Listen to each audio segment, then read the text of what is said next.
as the cards are appearing in each house, then those are the influences that are coming to bear at this time. So in the first house, we have the earth element, which is all about stability. So with the first house, it's everything to do with the self, yourself, your appearance, the first impressions that you make on other people, or just the impressions that you make on other people. It's all self-oriented interests, physical body, observable characteristics. So it's everything that your personality, your vitality. It could also be physical regimes that you're busy undertaking, whether it's working out or some other kind of physical activity, but it's everything to do with the self. So now with the earth element coming in there, it's asking you to stay strong, to pull out your inner strength, and you must be deeply anchored at this time. So stay centered. Deeply anchored, deeply rooted, whatever way works for you. But you need to really be honing in on your own inner stability and inner strength. It's also about applying practical wisdom to whatever it is that you're trying to do. So whether this is you perhaps interacting with more people than you usually would, or just with others. You want to come across as self-assured, you want to be methodical, and you want to be patient and organized. So either you're being asked to bring these elements into your life currently, or you may be coming across like this to others. So you're being received as that. You also need to let go of fears and avoid being too fixed in your attitudes and your way of thinking, because this could very well be preventing you from achieving greater things. You need to take action in some way, shape or form, but you need to let go of a few things. You need to let go of perhaps a few attitudes or sort of fearful beliefs, because action is required. You can also, it's also going to be very good for you to be spending time in nature. So it's a very earthy element, this. You also may need to let go of a few materialistic things, or just let go of a few things that just are not helping you really at this time. You may also have to prove yourself in some way, shape or form, going forward. So if that is the case, then you really are going to need to, sort of hold on to your inner strength and actually, come across as being self-assured, because you want to, put your best foot forward really at this time. Then in the second house, we have the air element, which is all about communicating. So now the second house deals with your money, your income, and it's also to do with your possessions, what you own, like real estate, your property, your land, if you own land. It's also about your self-worth and your values. So with the air element in there, you may just need to speak up about something. You may need to just put your words. Your words are going to be very important at this time. So you need to perhaps ask. Perhaps you're not feeling that you're getting the remuneration that you need for work that you are doing, or something like that, and you need to speak up about it. But it's also about thinking things through first before you take action, or before you embark on a new path, because a new path could very well come up for you in some way, to do with the second house. So, avoid making emotional decisions. This will be a challenge for you because you are a water sign, and Pisces are very in tuned, with their emotions, and, they go by sense. So you may, it may be difficult for you to do that, but you need to be objective. You need to detach, and just avoid making emotional decisions at this time, because this requires clear thinking. And you need to put into words what it is that you are thinking about. So whether this is, as I said, a monetary plan, or it's something to do with something that you're wanting to actually take ownership of, or it could just be Perhaps you want to, get clarity on your own particular set of values and your self-worth. Perhaps you need to do some sort of like a gratitude journal or just something to manifest your thoughts as well. Because it is about that. You also need to get clear about what your goals are. And your thoughts and words are very, very important. So what you think and what you say are going to determine a lot of things for you, what you can manifest. So if you're thinking and speaking positively, then that is what will manifest for you. So you also need to be honest with yourself about what your goals are, what you expect from life, what you want for yourself. As I said, it may just be speaking up about what you want and to improve your income in some way. But just have a think through first. Perhaps you're wanting to make decisions monetarily as well. All of those, perhaps put it down on paper, go through it, work out a plan. But communication is going to be very important. Your words are going to be very important.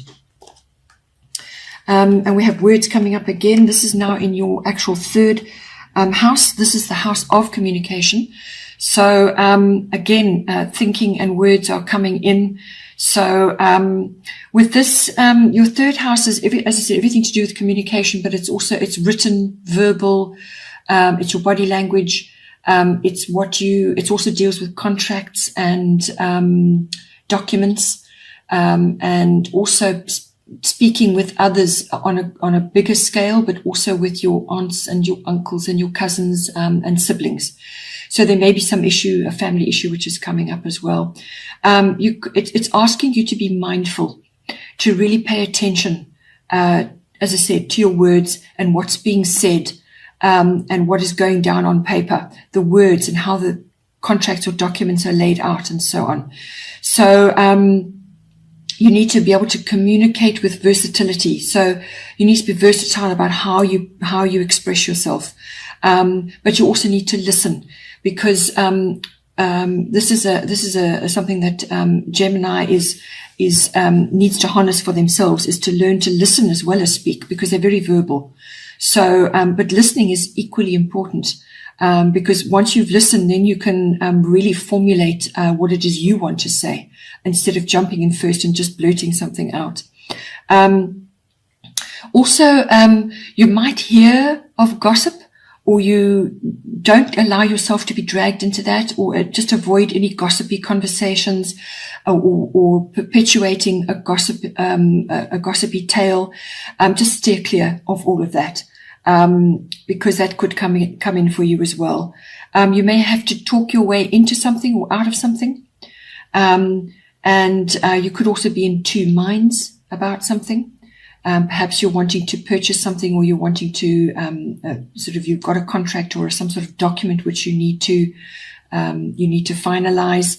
But it's about absorbing what is being said there and taking it in, and then making a decision necessarily. It could also be about finishing what you start. So if you've got something pending, finish it. And you could be multitasking. That's another Gemini trait. Also technology may come in for you, because this falls under this sign. You could be having to upgrade something, or you could be having to use a different form of technology to communicate to others. The third house also covers short journeys. So this is local trips. And it's going to be very good for you to do that, because with Gemini energy, you could be feeling quite restless. And you may just want to get out and make sure it's interesting and it piques your curiosity. Get out and about and go and enjoy lots of different activities. Perhaps just enjoy going out with a friend and enjoy sort of chatting about whatever you feel like. But it's interesting trips that you could take. Also check your car, your vehicle, because that all comes under Mercury rules Gemini, and Mercury rules all electronics, technology, and vehicles. So if you're going to embark on a trip locally, just check that your spare tire is pumped up, and that if there's any kind of niggling situation, that you address it. so that you are fully able to undertake that trip with freedom and without any worries. Then in the 4th house, we have South Node, which is life's debts. So this sounds very ominous, and it can be, but really what the South Node is all about is actually dealing with the past. Let go of the past. So now it's falling in your 4th house, which is everything to do with your home, your actual physical home, your home life, and your early, your where you came from, your ethnic identity, your foundation, your early family foundation, and your roots. So now with this card coming in, it could be to do with that. Perhaps you need to let go of issues around your ethnic identity, or issues around your early, your foundation, your roots, where you actually come from your actual family. There may be issues there that you actually need to let go of now. Put to rest and move forward, because you need to move forward. The South Node is dealing with, is actually putting the past to bed, to deal with it, so that you can move forward into your life purpose. The North Node covers your life purpose, what you came here to do this time around on this planet.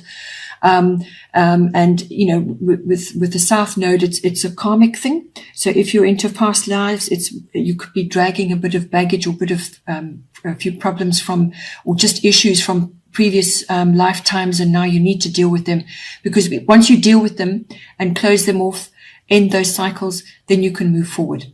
And then really your life starts to take off.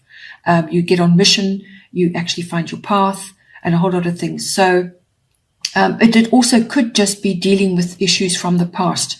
So now release, it's also about releasing what is not useful to you, or what does not make you happy. So this is actually within your home. This could be physical things within your home. It could be family heirlooms. It could be old furniture, or it could be old things that have been passed down to you, which really, for whatever reason, you've got negative emotions attached to that, to those items. Pass them on. Recycle them to somebody, or just sell them off, but release them now. Because it's kind of holds you down. It blocks your energy in your home. You need to free things up, and actually once you free up that energy, move it on, then you create space for new things, the things you really want to come into your life. This is hugely important in a home, particularly. So it could also be that you have things in your home which just are blocking you in general. Perhaps you've got broken items, clutter, things that you just are not helpful to you now. So tackle them, take action, and actually get rid of it, because you will feel lighter and lighter and much better. And a lot of things may just clear up and sort themselves out. You want to welcome your new path. You want to welcome better things. And you can only do that if you're freeing space up for yourself. It's also about working towards finishing or resolving matters. So this could be a physical home issue, or it could be an old family issue. It could be something to do with the actual structure of your home. Perhaps you're trying to renovate and it's just not working. There's issues that are going to be sorted out. It's actually about taking action and actually addressing it and dealing with it and sorting it out. Don't let things pile up and build up around you. Taking this action, or starting on this new, clearing the path, clearing your home to make way for better things it won't be easy. But you will feel out of your comfort zone. You will feel a bit uncomfortable. But it's necessary. It's very necessary in order for you to get on path, get on mission, and sort your surroundings out.